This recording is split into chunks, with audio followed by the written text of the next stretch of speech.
Innovation Unplugged from the Alabama Community College System's Innovation Center takes you inside Alabama's workforce development. Join us for enlightening conversations with community leaders and industry experts showcasing experiences, addressing key issues, and celebrating successes in the workforce initiatives across the state. Welcome back, everybody. We are excited to be here today for Innovation Unplugged, and I'm Brandi, Merrill, Director of Curriculum Design, and we have Kailah Dozier, our Director of Marketing, and we have a fabulous guest with us today. So I'm going to bounce it to her and let her introduce herself to our listeners. Awesome. Hi, I'm Mary Jackson. I am the Director of Community and Professional Development with the Alabama League of Municipalities. So this position kind of morphed into a director position. When I first started here in July of 2021, they brought me on to be the education coordinator, and that basically dispatches and recruits speakers to come speak at our events. Our two big events is the annual convention, usually in May, and then our other big event is our Municipal Leadership Institute in the fall. Awesome. So we have two big events, and they ask us, they needed me to come in and help find speakers that bring relevant content to our mayors and council people. So it kind of helps bring them a tool to put in their toolbox to take back with them to City Hall. And then the other position was the Alabama Communities of Excellence Program Coordinator. And the Alabama Community of Excellence is a 20-year-old program that needed to find a new place for support. And we had 43 communities, and the league took over this program in 2021. And it was to basically, it was like a one-man show, but now that it's under the league, we have the graphic designer helping, the communications director helping with press releases, and then I help coordinate all of the different aspects that the Alabama Communities of Excellence does to help strengthen, grow, and prosper our smaller communities, which are the 2,000 to 18,000 population range. Wow. So, that is a big job, Mary. It is, yeah. So there's now that the director position has come into play, I still have the ACE program. I'm still helping as the education coordinator and finding speakers. And then we've added the Certified Municipal Officials program, which is where we're bringing you guys in to help us with the online training. And then the Economic Development Academy is a new program. It's been in existence for 3 years, and I'm going to help facilitate with that. And Brian Parker, who was our Director of Governmental Affairs, he's still going to carry the torch and speak and help our communities learn about economic development. There we go. Wow. That is a lot. Y'all have a lot going on. Your role is big too. Yeah. And it sounds great. Like it's grown. Keeping me busy. Yeah. So tell us a little bit. I kind of did a little snooping, I'll have to be honest. So I don't think you're from here. So can you tell us a little bit about who you are, and then like what brought you to the League of Municipalities? Right. Yeah. So everybody will say that you're not from around here. You're not from around these neck of the woods. And they're correct. So my dad is originally from Alabama. He grew up in Mountain Brook area, Birmingham area. Yeah. And he decided that he wanted to move out to Colorado right after he graduated college. And so he went out with some buddies, and he settled in Colorado. And my mom, we're native Denverites. So my great-grandparents came over from Ireland. Then my grandparents are from Denver, my mom, and then my sister and I. So I was born and raised in Denver. And then when I turned 30 in 2011 was when I moved down to Alabama. My parents retired to Evergreen, and there's a 1899 family house in Evergreen. And so my parents, it's been in our family since 1903. So my parents bought the family members out, and they retired to Evergreen. So my sister then followed suit and moved to Evergreen. And then I was kind of out in Colorado, and I say I was orphaned out in Colorado, and people act like that's a bad thing. No, it wasn't. It was just tough to travel from Denver to Evergreen, Alabama for holidays. So picked up and moved to Tuscaloosa in 2011 and settled there and have been here ever since. So I love it. The only thing that I regret was taking for granted that I did live in Colorado, and I did hike some, but I wish I would have done more. And so that was one thing that when I moved to Alabama was that I wasn't going to have that same regret. So, I've done a lot here, and within this position with the League of Municipalities, I've been able to see a lot of the state, and it is an incredible state. And there's so much that Alabama offers, not only to its citizens but tourists. And so it's just been so neat to see the mountains to the beach. And my grandfather always said, this was God's country, that you get the best of both worlds. You get the mountains, you get the beach, and you get everything in between. And so I couldn't agree more that it's God's country. It's a beautiful, beautiful state. Absolutely. And so anyway, so to go back, before I came to the league, I was a city clerk for almost 10 years. And so Greg and Kailah, I'd known them before I came here, and they recruited me to come here while I was a city clerk. And so I've been in the belly of the beast. I've done city elections. I've helped our mayor and council members when they come to the helm of the council chambers, like how to do council meetings, how to handle the day-to-day operations of city hall and city government. And so I guess I was kind of bred into it, though. Both my parents worked for the state of Colorado. And so I grew up in a government type setting, family setting. And so it's one of the most worthwhile positions you can have, is to work for a government. True You service. get to understand. Yeah. True service industry. You get to understand like where and how important it is to pay, to pay your taxes and what those go towards. It goes towards repaving the streets that you drive on. It goes towards sidewalks and walking on the sidewalks. Sales tax goes towards your police and fire protection. The mowing the grass out in the parks. And so it's really neat to understand where those monies go towards and how it really supports your community and how important it is to contribute in those facets. That was awesome. That was really, really good. I think we often take that for granted, that people kind of understand that people who are in city work or mayors or council people just automatically kind of know what to do. And so I love hearing that perspective. That kind of lends to my next question, but that, sometimes they don't know. And it takes somebody there, who's been there to kind of shepherd them and guide them and say, here's how you run a meeting. Here's how you do this. Here's how you make a purchase. Here's what this is, intended to do or whatever. I think that's awesome, coming from a family of service, to state government, and then now you're city government. So were you city clerking in Tuscaloosa? Is that where they recruited you from? Oh, well, actually, I worked for the graduate school in Tuscaloosa. Okay. So I was there, and I helped recruit students from all over the Southeast to come to Alabama's graduate school. Yeah. And I never would have thought 10 years later that I would actually be graduating from Alabama's graduate school. So this past May, I graduated from University of Alabama's graduate school. So congratulations. It was pretty awesome. Hey, thanks. Full circle. Thanks. Yeah. Yeah, full circle. It was neat. And I thought some people at graduation that I worked with, but no, so I worked in Tuscaloosa as senior admissions counselor. And then my sister introduced me to my daughter's father.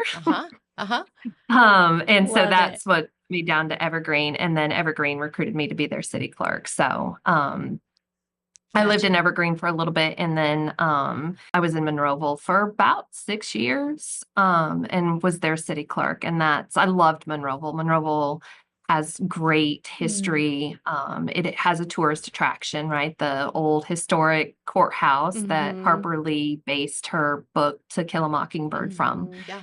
And so we had, we had people coming in from all over the world to Monroeville, and that's where it was a healthy stream of revenue for tourism in Monroeville.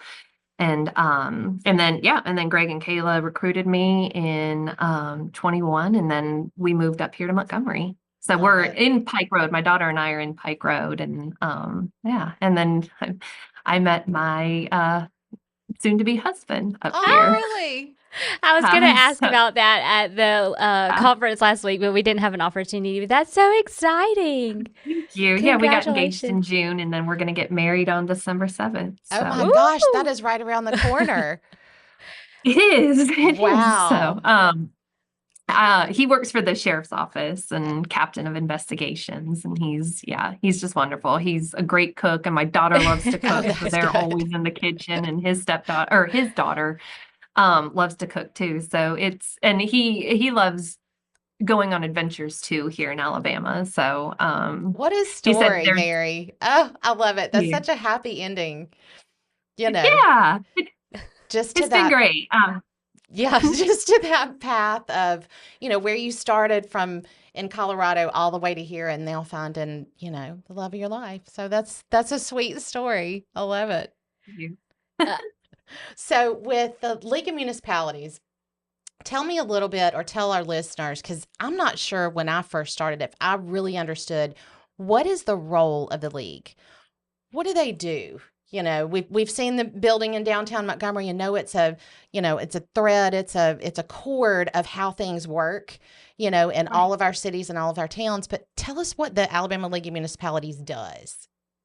Right. So we've been around since 1935, and the league was formed to basically advocate for our municipalities with the legislature, with state government, to Hmm. help them understand that the municipalities and local governments really are the foundation for our economy.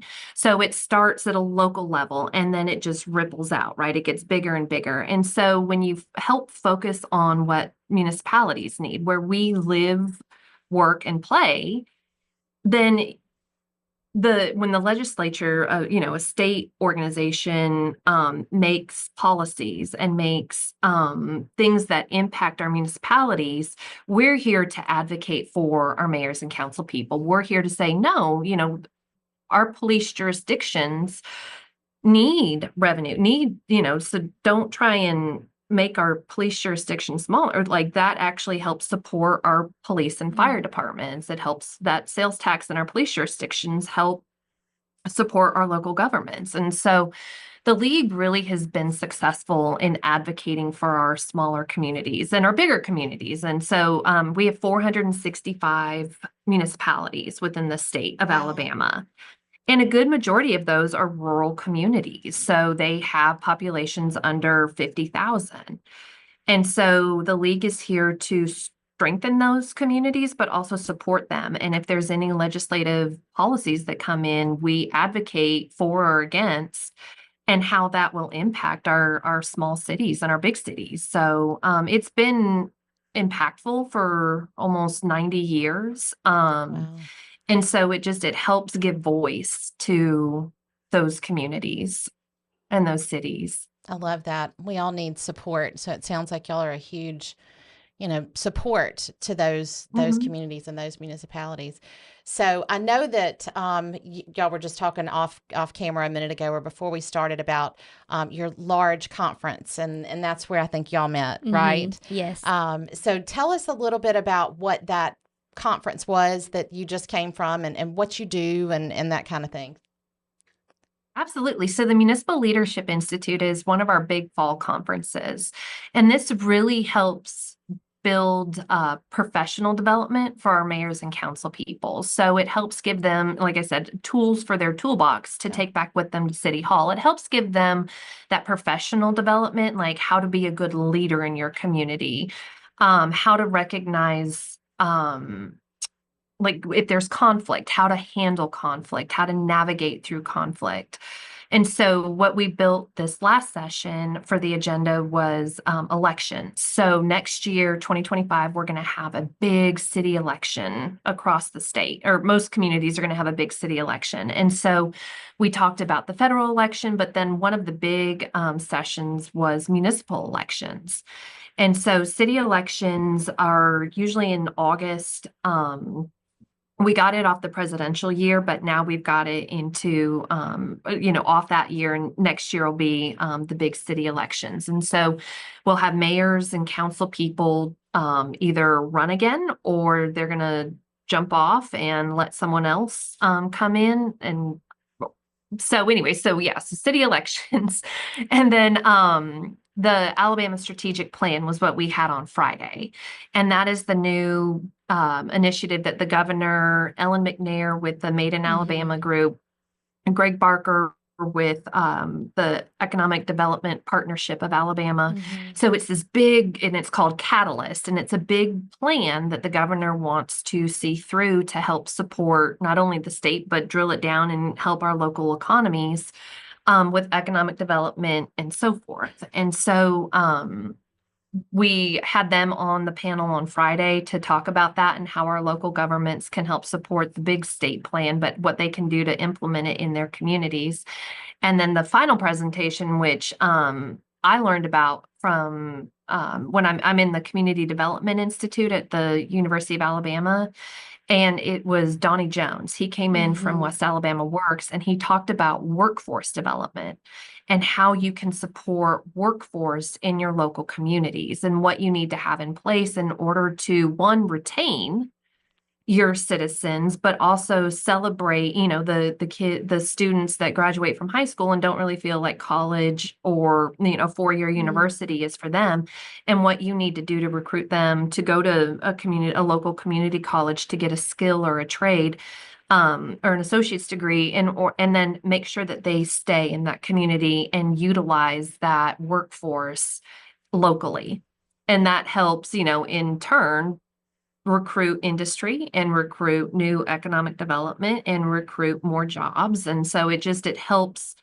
Like I keep going back to that ripple effect, when you take care of your core, everything else just kind of expands out from there. Absolutely. I couldn't agree more. I think that's what we hope, that we're supporting that ripple effect, every day, in the trainings that we're building and doing. So I want to ask a little bit about how we came to be partners on this new project that we're working on. So if you can kind of tell us a little bit about how we met and what we're working on together. Absolutely. So the Certified Municipal Official Program, it just celebrated its 30 years. And we've had some online training before, but now that we've seen how well you guys have supported us in the Economic Development Academy and just supported our municipalities, we're excited to come in and have you guys help us with that online platform. So when I first started, I thought of the member services area where I work in the Certified Municipal Officials Program as an actual institute, as a university. Yeah. And that we're the registrars, we get them registered, and we have this training, we have this online platform that they can use. And so why not work with a great program? I mean, you guys are located throughout the state. And so I know our locality or our local governments, they know of the community college system in their areas. And it's accessible. To the online training, they can go to the local community college if they don't have good internet at home, and they can come use your, a computer there to get their online training. It's so, it folds in perfectly that you guys are throughout the state. You have great locations. You have great schools that support the citizens in those communities. So why not have this online platform for our mayors and our council people to use? And I mean, and then I love the idea of the credentialing part of it, that not only can they do online training for their professional or for their local elected official position, but then they can take that and use it for an associate's degree, for a certificate, for, to help improve their skills, not only within their elected official role, but a professional role too. It's a perfect fit for everyone. We agree. I also wanted to kind of paint the picture of how this, and Mayor Jackson, you probably know, but for our audience, of how all of this has transpired over the last 3 years. So originally, Brian Parker was, the headship of the Economic Development Academy, and he kind of came to Chris Cox at that time before he went to Shelton as president, and I was just being onboarded, and they were like, "Hey, Kailah, we have this project. The ALM wants facilities to host all the mayors and council men and women across the state, and we just need facilities for them." And so as that unfolded, it became where Keeley got involved as far as event management. And at that point, basically regionally, all of these mayors had a place to go to a local college to just sit in and listen on the teachings that Neil Wade, who's a big economic developer here in Alabama, along with Brian Parker and the local president, would welcome them to campus. And a lot of the times that could have been the first time that a mayor stepped foot on their local community college campus. And so as each year has unfolded, you guys have added more regions or kind of gotten more strategic with the locations of where they are, and that program has really gotten traction. And so I think Chancellor Baker last year spoke at the graduation ceremony, which I think really brought home that partnership between the community college system and the league. And so now, a year later, we are able, not only that you guys have seen facilities across the state, but also been able to experience through your local municipalities some of the skills for success courses that are offered within the local communities.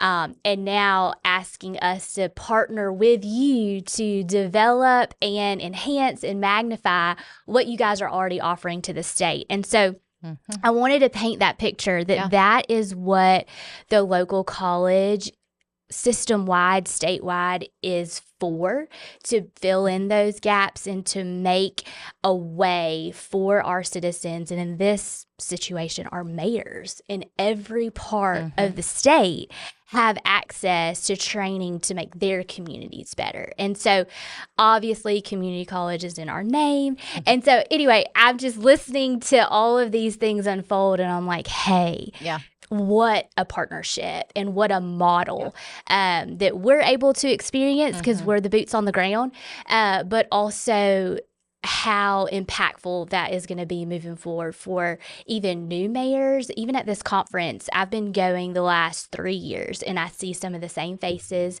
and they hug my neck and they say hello and how are you?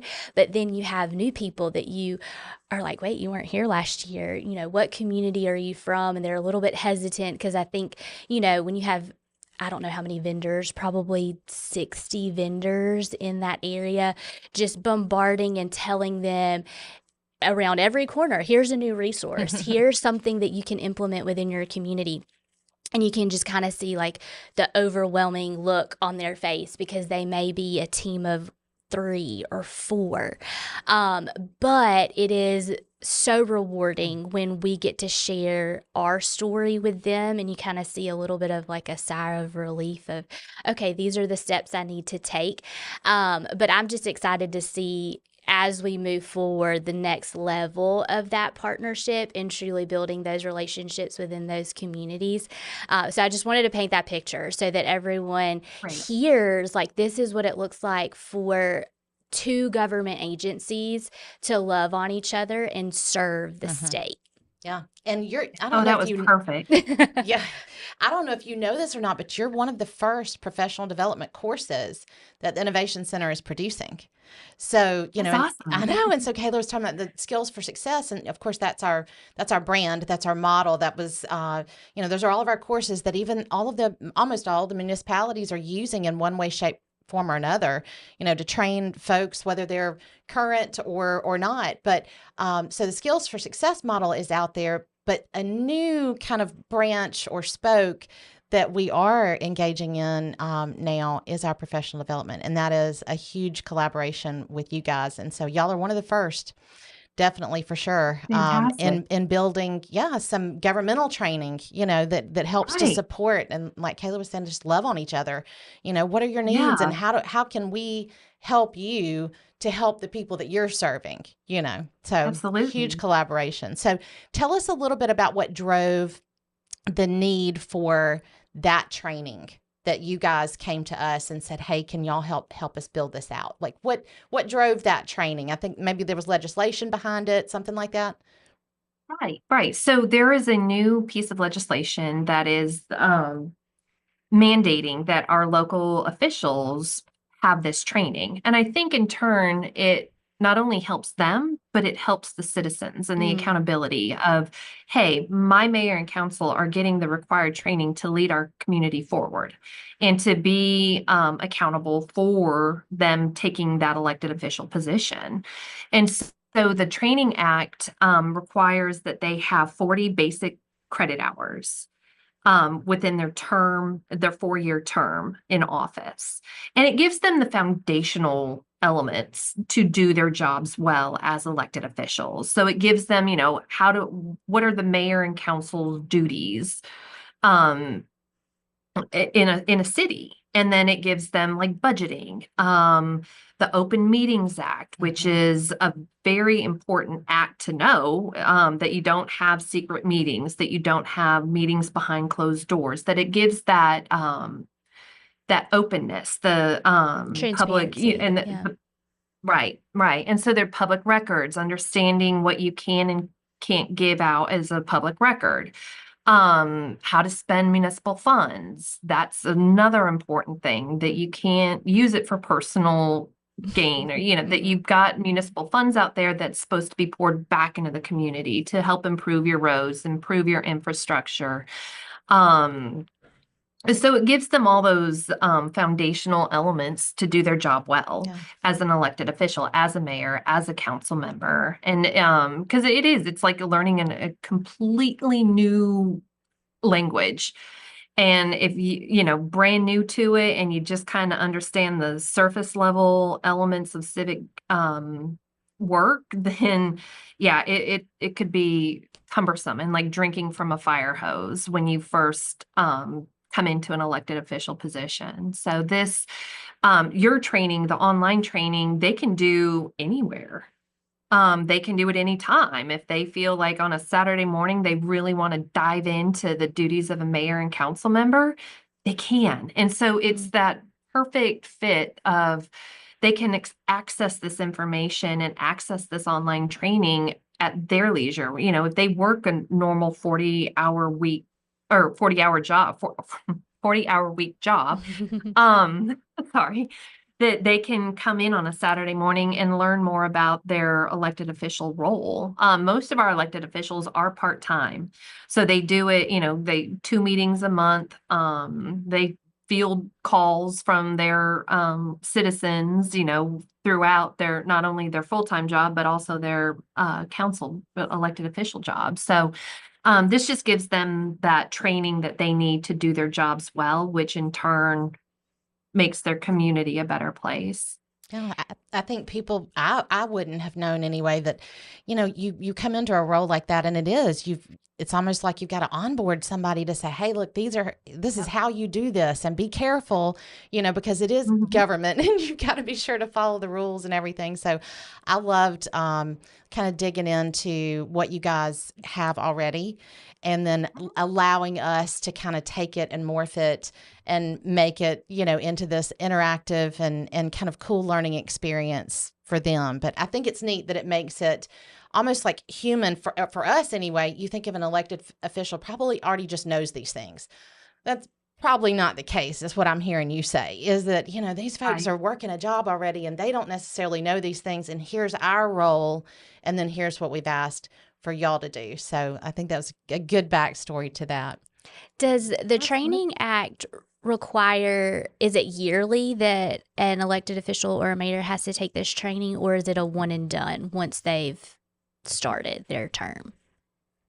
So we definitely want them, to come to the convention and the Right. fall conference And so what I believe it's 10 hours a year. So for Okay. 40 hours, get them to that 40 hours. But we Okay. also have an advanced level of training and then the emeritus. And so those are people that go to all the training. They've done the online training portion of it, and then they come to the in-person training. They serve on boards, they serve on committees. They go to the National League of City conferences, which is, a bigger conference, and it brings all of the leagues and all of the cities from across the nation together. So we have the different tiered levels. So basic, advanced, emeritus, and then there's tiered levels in the emeritus program. So the in-person training, which are our conferences and any other external conferences and committees and boards. So there's a plethora of training out there, but the online training, I think, is so that they don't have to travel anywhere, which is an additional expense on the city's budget. But they can do the online training at their leisure. Yeah. So it gives them the best of both worlds. There's so many hours they have to get, but they can choose at whatever level they are in their status to suffice yearly those hours. Okay. Yeah, and we'll Makes do an sense. orientation next year after they get elected. So like I said, the elections are in August, and then October and November we do an orientation conference for them to come in and do the onboarding. And then this is the way for us to reiterate that we have this excellent online training platform for them to learn more and to get those required hours as needed for the Mandatory Training Act. I love that. I kind of want to go back to something you said. It's been sitting in my mind, Kailah, just how neat it is for listeners. And then obviously, just general public people to know, yeah, government really does work together. It's not, hey, we're from the government, we're here to help. Yeah, I mean, like, really, we are trying to support and help each other so that then, whatever agency it is or whatever entity it is, that they can turn around and support the people in their communities. I mean, ultimately, that's what we build skills for success courses for, is to support those industries that come and say, hey, we're in need, of employees, and we need training. Right. We need people to be trained to hire them. And so we build these courses and then we basically hand them off to the community colleges for them to go and flourish and fly and train and do all those great things. And then we move on, to the next thing. And that's what's so cool about this, is because we're kind of used to the cadence of development for the skills for success courses. And so it's so neat to kind of take off on that different path. So the Innovation Center, is our entity in essence. But it's so neat to get to see this additional path and us to be able to support something that you all do that then turns around and supports those communities. I mean, hardcore boots on the ground in the community. It's a cool collaborative effort. And I think it would be neat for those and for us to be able to tell that story. And this is one way, but for us to be able to tell that story of like, look, we do work together, it's a cool process. Well, it helps it when everybody works together, it only makes things better. And it moves communities forwards, and it helps, like when they take your courses online, they have that knowledge that they can then use and make their community better. And it's just a win-win for everyone. So, Mary Jackson, I'm going to put you on the spot here for just a second. But as you were describing your history, as a city clerk and then as an admissions counselor and then now working for ALM, and you're literally every day submerged in this training world and providing these things for our state. So there's a lot out there that everyone can get their hands on. But as you literally listen to the humans that are saying, Mary Jackson, I need help with this, or this training is great, but practically I need help here. What other gaps are there that we might not be able to address today, but it's something that could be, on our brain to continue to support you guys with. Maybe that's training. That's the world that we live in. But, we're also connected to 23 colleges that can help serve our local municipalities. And so I'm putting you on the spot, but are there things that come to mind that you're like, hey, we're still struggling in this area, or this has been something on the league's mind, we just haven't been able to really put our hands on it and make it happen? Because we make that offer all the time to everyone, so you would be no different.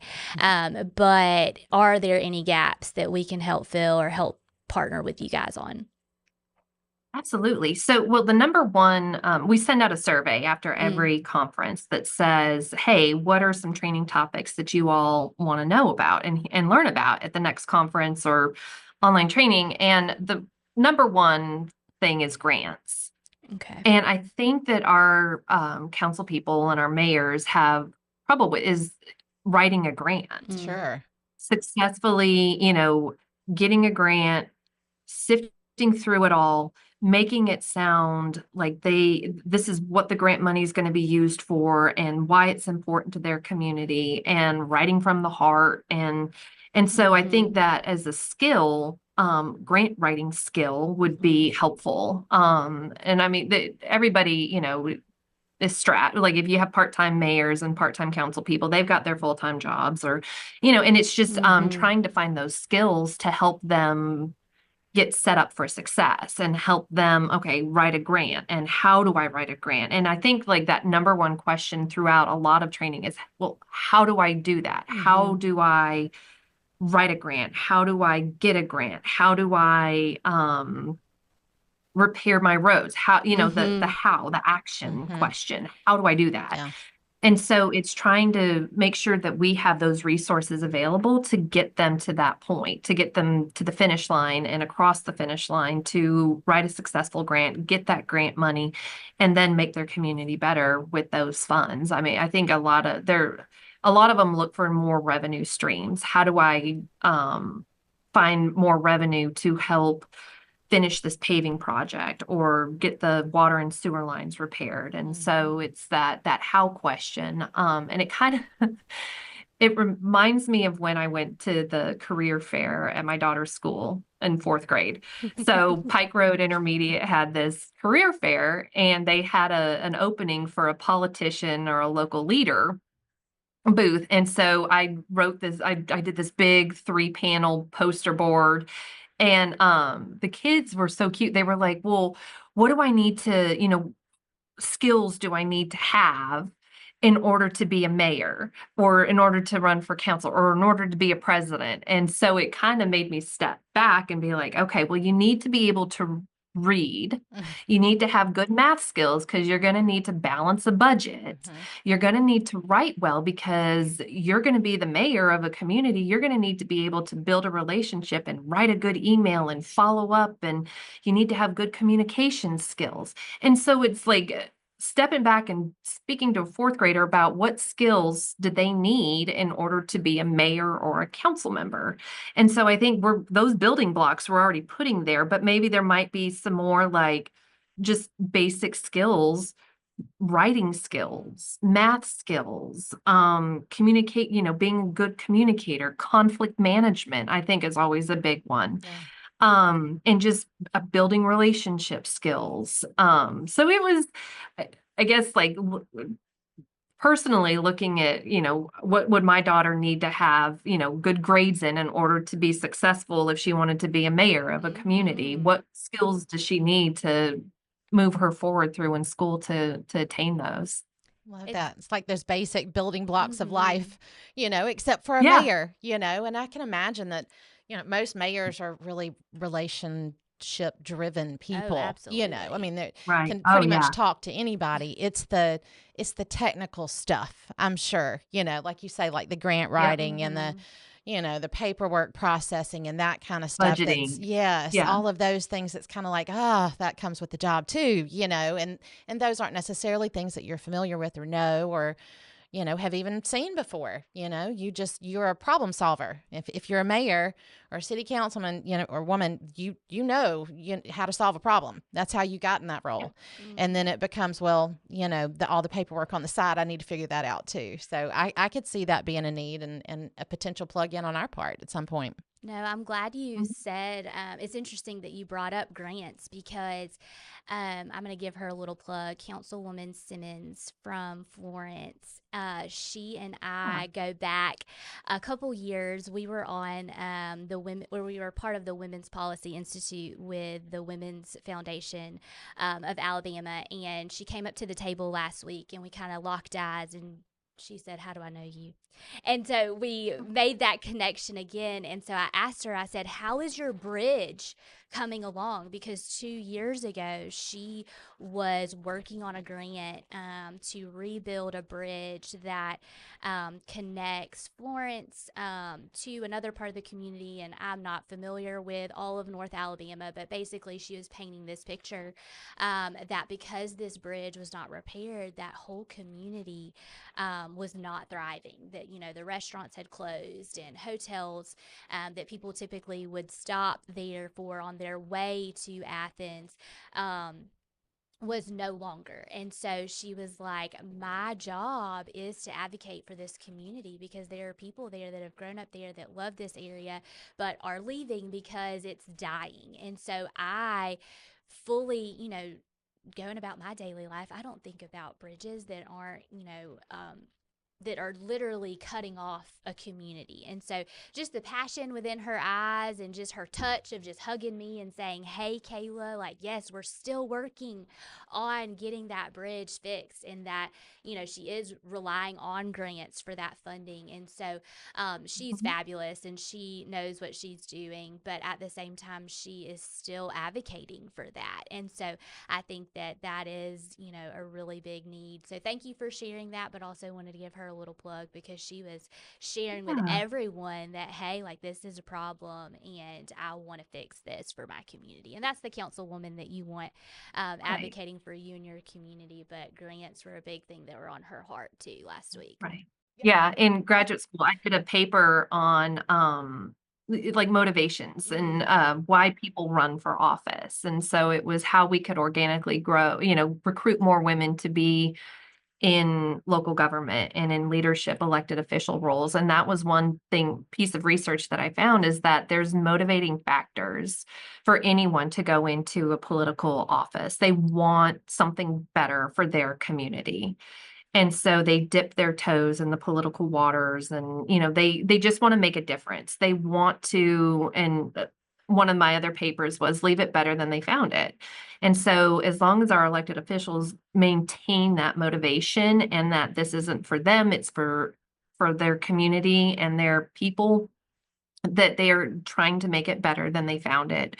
That's the primary motivator for, why most of them want to, go into elected official roles, is just to do something better. And we want to arm them with everything that they need to make that happen. Absolutely. Well, that kind of made me think, like, that's honestly, that's what leads to almost the last question of every time we talk to somebody of what's next. Like 3 years from now, Mary Jackson, you're going to look back on time. So they will leave it better than they found it. So 3 years from now, you're going to look back and Mary Jackson's going to have done what to leave it better than you found it. So what do you see 3 years from now? What will you have done to leave it better than you found it? I want it to go bigger, right? So I not only want this to be for our mayors and council people, but as a former city clerk and appointed official, I want training available for them too. So I want, because that was one of the things when I was president of the Clerks Association, is that we wanted our certifications to matter too. So we wanted our certifications to be able to be applied towards an associate's degree or a bachelor's degree, to have those credits expand. Sure. And so to have, be able to have a business degree, and those credits that we've attained over 6 years to get that certification as a municipal clerk, have that mean something with a college, have it mean something to have a degree behind it. And so kind of expand that and offer this training to anyone in a government role. The other thing is to recruit our youth to understand local government better, to understand why it's important to be involved in your community. And that was another research thing that I did, is that our youth just feel completely disconnected from our mayors and council people, from our governor, from it just kind of, it gets the disconnect gets larger between any elected official, whether on a local level, a state level, or a national level. And so the research I found is that we need to go to where they are. They understand the importance of a soup kitchen, but they don't understand the importance of a policy that affects their healthcare. Sure. And so and that was one thing, okay, so go meet them where they're at. Go to the soup kitchens and talk with them and find out what they need. Go to a career center or career fair at the school and talk to them about the importance of making a difference in your community. And so that research was so impactful that we need to engage our youth, because they are our future. Like, we need to talk with them about what they want to see in our communities and what we can do to help them stay in our communities, because if we don't, they're going to go to the places that they feel supported and heard Sure. and valued. So that would be another thing, is do a lot more within our schools to educate them on mayors and council people and what that role means. So even if it's just like municipal government 101 for high school students, what. There we go. I was about to say that's Yeah. our career Right there. exploration title right there. Right, My here we wheels go. are turned These are on. the skills you need to be a mayor. These are the skills Yeah. you need to be a governor. These Yeah. are the skills you need to be a president. Like, just stuff like that, just kind of encouraging people to wake up and say, oh, I could do that. I Yeah. could be a mayor and Yeah. I can make a difference in my community. So you organically grow local leaders. Yeah. And a lot of people want to serve. They just don't know how to get involved to serve. It's Right. They think that there's call to action tension. kind of thing. Like, I think I know, but I don't know how. Like you just said, like you were Right. saying a minute ago, like I can do it. I just don't know how yet, And so I think that would be a great, Right. a great next step. We're Yeah. all about pathways. Absolutely. So as you're talking of, generating that interest and then giving someone the skills, and then, okay, but you basically for 6 years work-based learning, like you should get Yeah. credit for that. Like that's not revolutionary. That is something that needs to happen. And so if those conversations are not being facilitated, I say that we can help support that and bring those things to those decision makers, I think, at our level. But I think that that's a beautiful picture of what it could potentially look like in the next 3 years, and what a platform you have to make strides in making that happen. So thank you for casting that vision. Absolutely. Well, thank you. Okay. All right. So Kaylah's going to take us out. We call it the outro. So All right. Well, thank you, Mary Jackson, for joining us today on another episode of Innovation Unplugged. Please go like, subscribe, and follow on all social media platforms. We'll see you next time.